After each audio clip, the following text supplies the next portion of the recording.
growth. India's real gross domestic product, that is real GDP, recorded a growth of 7.2% in 2022-23, stronger than the earlier estimate of 7%. It has surpassed its pre-pandemic level by 10.1%. Real GDP growth in the fourth quarter of 22-23 accelerated to 6.1% year-on-year from 4.5% in the third quarter of last year, aided by fixed investment and higher net exports. On the supply side, real gross value added, that is GVA, accelerated from 4.7% in Q3 to 6.5% in Q4, driven by rebound in manufacturing activity, which moved into expansion territory after 2 quarters of contraction. Turning to 23-24, domestic demand conditions remain supportive of growth on the back of improving household consumption and investment activity. Urban demand remains resilient with indicators such as passenger vehicle sales, domestic air passenger traffic, and credit cards outstanding posting double-digit expansion on year-on-year basis in the month of April. Rural demand is also on a revival path. Motorcycle and three-wheeler sales increased at a robust pace year-on-year in April, while tractor sales remained subdued. Growth in steel consumption and cement output and production and imports of capital goods suggest continued buoyancy in investment activity. On the back of double-digit growth of 15.6% in non-food bank credit, the flow of resources to commercial sector in the current year, that is 2023-24, up to May 19th, increased to 2.7 lakh crore from 1 lakh crore during the same period last year. Fixed investment by manufacturing companies expanded in 22-23, reversing the contraction seen in 21-22. Our surveys also point towards higher investment intentions of manufacturing companies for 23-24, that is for the current year. The contraction in merchandise imports outpaced that of merchandise exports in April, resulting in a narrowing of trade deficit. Coupled with sustained and strong growth in services exports, the drag from net exports on growth is easing. On the supply side, the 8 core industries output expanded by 3.5% year-on-year in April, compared with 3.6% in the month of March. The Purchasing Managers Index, that is PMI for manufacturing, exhibited sustained expansion, rising to 58.7 in the month of May, which is a 31-month high. Available high-frequency indicators suggest that services sector activity has remained on an accelerating trajectory. PMI services remained in strong expansion at 61.2 on top of 62 in April. Looking ahead, higher Rabi crop production, expected normal monsoon, continued buoyancy in services, and softening inflation should support household consumption. On the other hand, given the healthy twin balance sheets of banks and corporates, supply chain normalization, and declining uncertainty, conditions are now favorable for the capex cycle to gain momentum.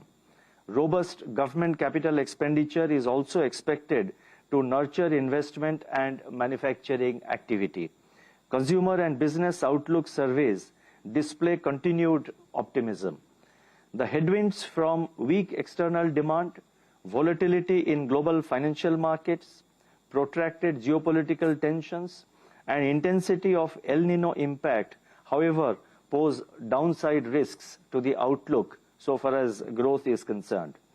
Taking all these factors into consideration, The GDP, the real GDP growth for 2023-24, that is for the current year, is projected at 6.5%, with Q1 at 8%, Q2 at 6.5%, Q3 at 6%, and Q4 at 5.7%, with risks evenly balanced. Let me just give the figures once again.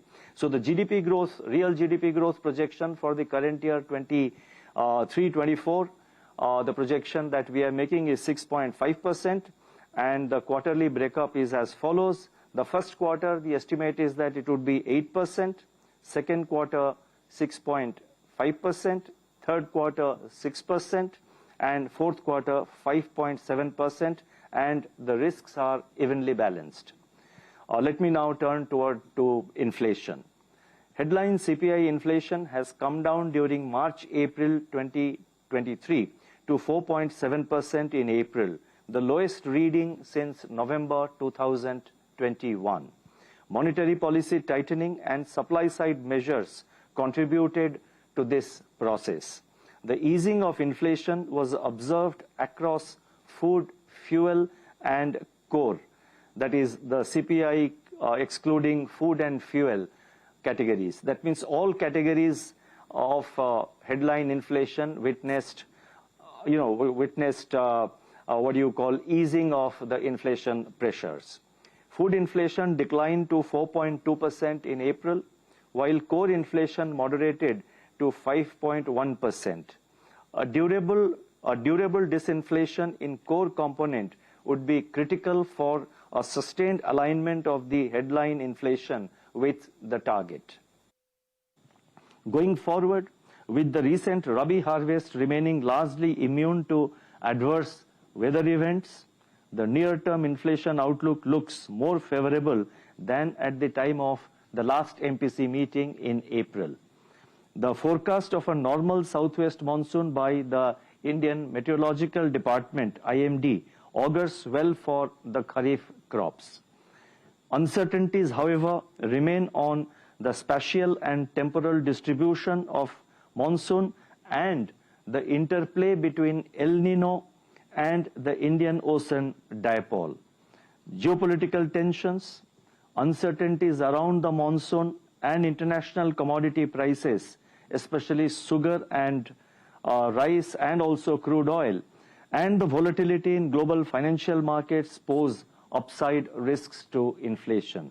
Taking into account these factors and assuming a normal monsoon, CPI headline inflation is projected at 5.1% for 23-24, with Q1 at 4.6%, Q2 at 5.2%, Q3 at 5.4%, and Q4 at 5.2%.